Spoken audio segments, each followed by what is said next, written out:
Maka bid'ah secara bahasa adalah syai'un fid dini mukhtara'. Sesuatu di dalam agama yang mukhtara'. Mukhtara' itu sesuatu yang diada-adakan. Ingat, kita berbicara tentang agama sekarang, bukan urusan dunia. Rasul Shallallahu Alaihi Wasallam diutus untuk mengurus agama, bukan mengurus dunia. Maka bid'ah yang dimaksud di sini adalah bid'ah dalam agama, bukan bid'ah dalam duniawi. Kalau di zaman Rasul tidak ada pesawat, sekarang ada pesawat, ini bid'ah dalam urusan duniawi. Bid'ah secara bahasa dalam urusan duniawi. Di zaman Rasul tidak ada mobil, sekarang ada mobil.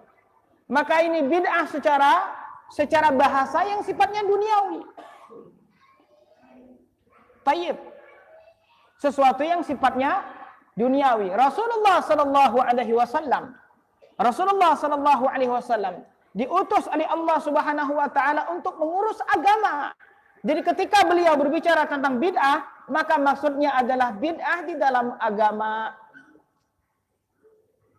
Bid'ah di dalam agama. Maka dari itu definisi bid'ah tadi, syai'un mukhtara'un fid din. Sesuatu yang diadakan fid din dalam urusan agama. Maka kalau kita lihat hadis Nabi Shallallahu Alaihi Wasallam dalam Sahih Bukhari dan Muslim, Rasulullah Shallallahu Alaihi Wasallam bersabda dari hadis Aisyah radhiyallahu anha, "Man ahdatha fi amrina hadza ma laysa minhu fahuwa rad." Kata Rasul apa? Man ahdatha fi amrina. Ini jelas sekali. Siapa yang mengada-ngada sesuatu dalam urusan kami, berarti dalam urusan agama. Bukan dalam urusan dunia. Bukan berbicara Rasul, bukan berbicara tentang HP, bukan berbicara tentang speaker, bukan berbicara tentang pesawat, mobil, dan lain sebagainya. Ini urusan dunia. Urusan dunia, kalau dia digunakan untuk baik, kebaikan, maka dia menjadi baik. Kalau digunakan untuk keburukan, maka dia menjadi buruk. Speaker, apa namanya speaker? Mikrofon. Digunakan untuk kajian, baik. Digunakan untuk karaokean, joget-joget, lain cerita. Tayyib. Pisau, ketika kita gunakan untuk memotong, masak, untuk memuliakan tamu, menyembelih hewan, maka ini untuk sesuatu yang baik, maka dia hukumnya menjadi baik. Tetapi ketika digunakan untuk hal-hal yang buruk, maka dia juga menjadi keburukan. Ini perkara duniawi. Tetapi yang dikatakan oleh Rasul Shallallahu Alaihi Wasallam di dalam hadis ini, man ahdatha fi amrina hadza.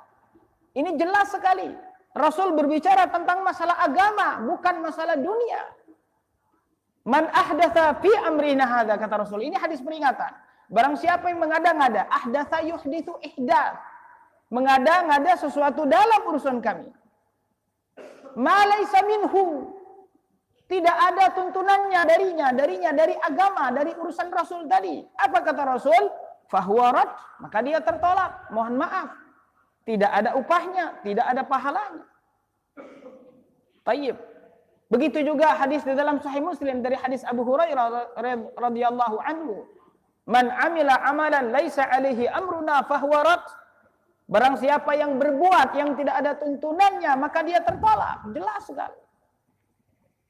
Tayyib. Maka tidak boleh kita mengada-ngada di dalam perkara agama. Tugas kita hanya mengamalkan saja. Masih banyak perintah-perintah Allah yang sifatnya wajib, yang sifatnya sunnah belum kita amalkan. Mengapa kita kemudian membuat ritual-ritual yang tidak ada tuntunannya dari Rasulullah Sallallahu Alaihi Wasallam? Bukan hanya sekedar tidak boleh, tapi dilarang. Bukan hanya sekedar tidak boleh, tapi dilarang Rasulullah Sallallahu Alaihi Wasallam. Dan wajar, karena beliau yang membawa agama ini. Maka kalau ada yang merubah-rubah agama tersebut, beliau yang paling tanggung jawab kepada Allah Subhanahu Wa Taala. Saya diberikan tugas misalnya oleh atasan saya. agar mengerjakan sesuai dengan keinginan atasan. Cuma kemudian ada bawahan saya yang ingin merubah aturan tersebut. Maka bagaimana tanggung jawab saya? Tentu saya tidak suka dengan apa yang dilakukan oleh bawahan tersebut. Maka begitu juga Rasul sallallahu alaihi wasallam. Banyak dari hadis-hadis beliau yang mentahdir, yang memperingatkan agar kita jangan mengada-ngada dalam urusan agama. Maka dari itu kata para sahabat, dan banyak dari para sahabat yang mengucapkan perkataan yang semisal. Di antaranya ucapan mereka, ittabi'u wa la tabtadi'u faqad kufitum. Ketika Abu Musa al-Asy'ari melihat ada sekelompok orang duduk-duduk di masjid dan mereka menghitung zikir mereka dengan batu. Kemudian Abu Musa al-Asy'ari menemui Ibnu Mas'ud, karena Ibnu Mas'ud lebih alim daripada Abu Musa al-Asy'ari. Kemudian Ibnu Mas'ud mendatangi mereka dan memarahi mereka, mengatakan kepada mereka, wahai kalian umat Muhammad, itu para sahabat Nabi Shallallahu Alaihi Wasallam baju-baju mereka belum lapuk, artinya masih ada sahabat Rasul Shallallahu Alaihi Wasallam.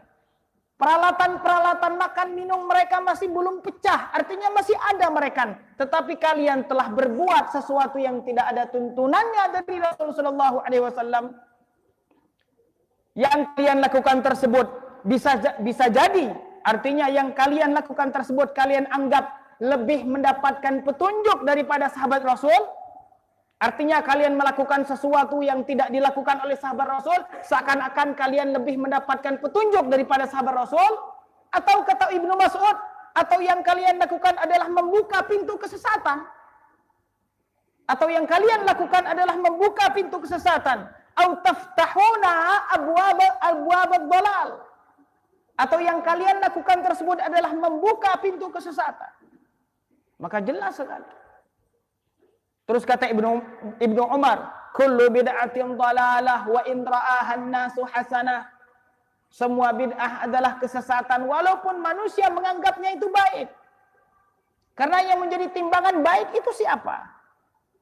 Yang menjadi timbangan baik itu siapa? Kalau diserahkan kepada menurut saya baik, menurut saya baik. Menurut kita baik belum tentu baik di sisi Allah Subhanahu wa ta'ala.